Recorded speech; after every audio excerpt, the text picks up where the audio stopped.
everybody, and welcome to this week's episode of Overtime. I'm Ben McMillen. Later we'll be joined by my co-producer and host, Austin Arnold.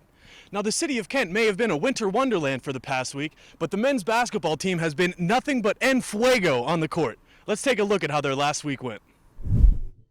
The Golden Flash men's basketball team may have stumbled out of the gates for the month of February with a hosted loss to the Akron Zips, but have bounced back in strong fashion with an away victory over Bowling Green, home win over Northern Illinois, and most recently, an away win over the Western Michigan Broncos, in which sophomore point guard Giovanni Santiago netted 22 points, leading the Kent State Golden Flashes to a 76-69 point victory in Western Michigan.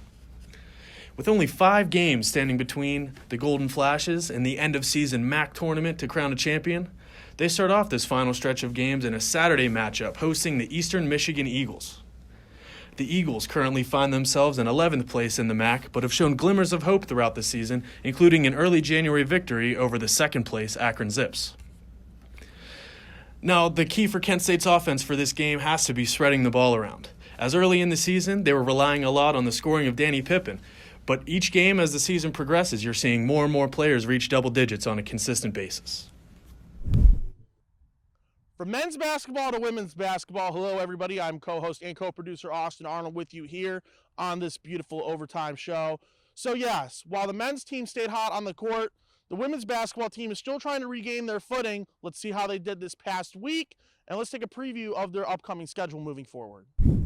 Kent State Lady Flashes have lost 3 straight games down to Bowling Green, Central Michigan, and Western Michigan, as they went to Central Michigan last Saturday and lost 84-71. And on Wednesday, the Broncos of Western Michigan won 71-58 against the Golden Flashes.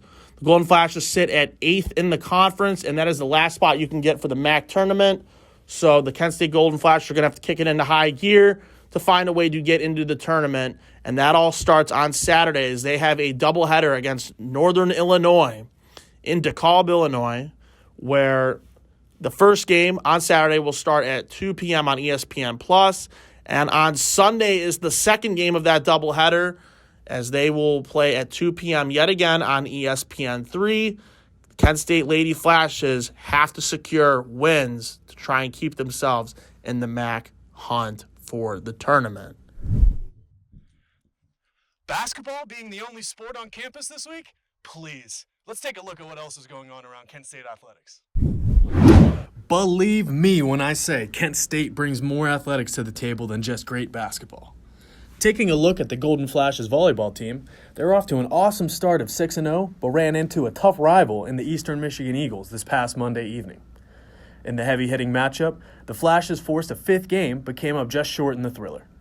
The team looks to get back into the swing of things this Saturday and Sunday in a pair of away matchups with the Toledo Rockets. The Kent State men's golf team was also in action this past week in the Mobile Bay Intercollegiate in Mobile, Alabama. In a loaded playing field, the Flashes were able to podium with 3rd place, led by senior Josh Gilkison. The Flashes look to make their mark once again this weekend in the Border Olympics University Golf Tournament hosted in Houston, Texas. Beyond the golf team, there are 2 other teams who can't wait to get their season rolling in the softball and lacrosse teams. The lacrosse team begins action this afternoon in a hosted matchup with the Fresno State Bulldogs, and the softball team kicks off the season in the Georgia Classic, hosted in sunny Athens, Georgia. Guys, I know that overtime is over for this week, but if you come back next week, I will have your weekly dose of everything Kent State athletics. Thank you guys for watching, and hope to see you around next week. From Ben McMillen, I'm Austin Arnold, signing off at Kent State University.